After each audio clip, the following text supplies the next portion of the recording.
Ryan Blaney, who has led 24, now make it 25 laps in the Quaker State 400, leads his teammate Austin Cindric. But going the other direction, going the wrong way, is Brad Keselowski. Let's find out more with Kim.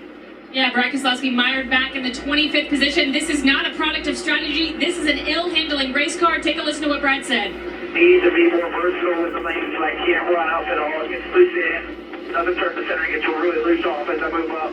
Does the same thing on the bottom, just not as fast. The team cheerleading their driver, saying, "We understand we'll make big changes when you come in at the next stop." That's very clear information about. Whoa! That's a huge one, Larson! That car just snapped on him and went straight into the wall. Hold on. Kind of a gun. Yeah, I don't know if I blew a tire or what. Yeah, whole rear's torn. That just snapped in a split second. Yeah.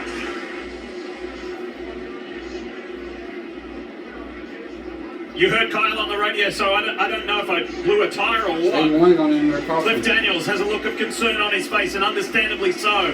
I said That was purely violent. front tire. And thankfully, Kyle is out of the car. You see, he's in the corner. Everything looks normal. Back end comes around, and then it went to the right. Now it appears to me.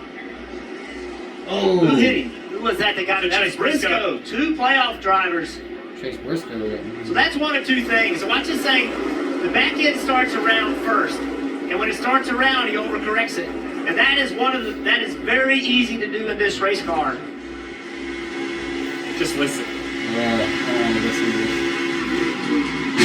Oh. Oh.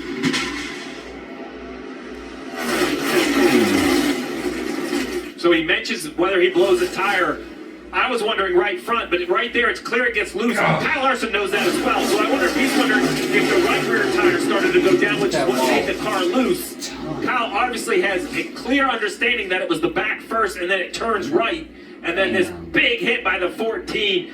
You mentioned it, Diff. So good to see Kyle Larson out of the race car. That is an absolute gigantic impact, both with the front and then a secondary hit in the rear.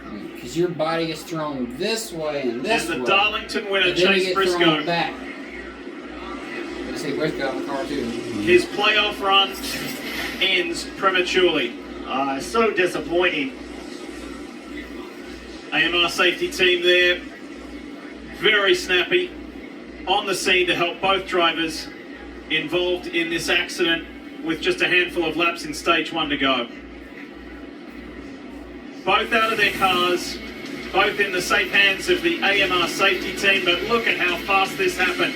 After a clean stage one, almost in its entirety, it ends with a big bang. Austin Cindric wins stage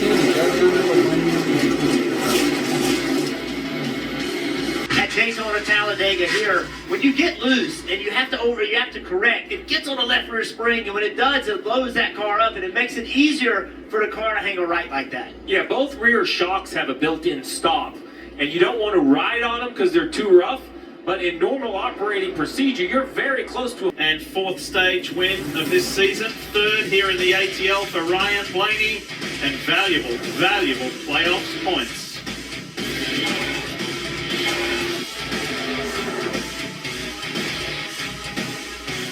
Here we are. Playoff points he earned by winning races and stages. Briscoe, on the other hand, all the way down in 16th. Now, look, if you're a Chase Briscoe fan, don't throw the towel in yet. Remember, we still have 199 laps to go in this race, and currently we have basically 9 playoff drivers inside the top 11. It could finish that way, or we could have multiple playoff drivers in the garage at the end of this. We don't know. Everything held up well inside the car, so yeah, that was a huge hit. Not really sure what caused it. I was actually sort of tight, loaded in the corner, and then I was pretty far around the corner and just stepped out. So yeah, I don't know, it just all happened really fast. Were you trying to save the car at that point? Was it loading weird to you on that lap? What's that? Was it loading weird? Were you trying to save the car at all? No, I mean, I was already loaded in the corner, just got loose, and then, yeah, I mean, when you're spinning or getting ready to spin, you got to turn right, just it overcorrected. I guess. So yeah, just a bummer. We'll see kind of how everything shakes out after the day, and then go on to Watkins Glen and try and have a good night. Yeah, you came in with the most playoff points. This is affecting it now. Obviously. Yeah, we'll move on to Watkins Glen, guys. Well, there's nothing else to say about that other than that was a very fortunate escape for Kyle Larson to see him walking around and being able to talk to Dave. And anyway, let's get back to it. He'll move on. We'll see him at Watkins Glen, as Dave said. Let's get down to pit road. It is busy. Let's head there now. 48 Alex Bowman brings his car in. The car was loose to start, tight at the end of the run. Was wondering if they would be taking drivability away. They believe the adjustment they're going to make will keep him where he is. It drives well and it's fast, Marvin. Second in stage one for Austin Cindric, who said he's tight to start but got better as the run went. And then he said, honestly, I feel like I'm better than the cars around me. Ryan Blaney told us earlier this week, I want to control the race from the front. Stage one, check. Just a little bit too free for Blaney. And you saw all these cars waiting on fuel. Longer stage two coming up. Tell you what, whether it's all the rumors swirling about him potentially losing his job, whether that's angered him or fired him up, but Alex Bowman, he's been in the mix. His teammate had a rough day. Bowman grabbed 2 spots on pit road, the race off.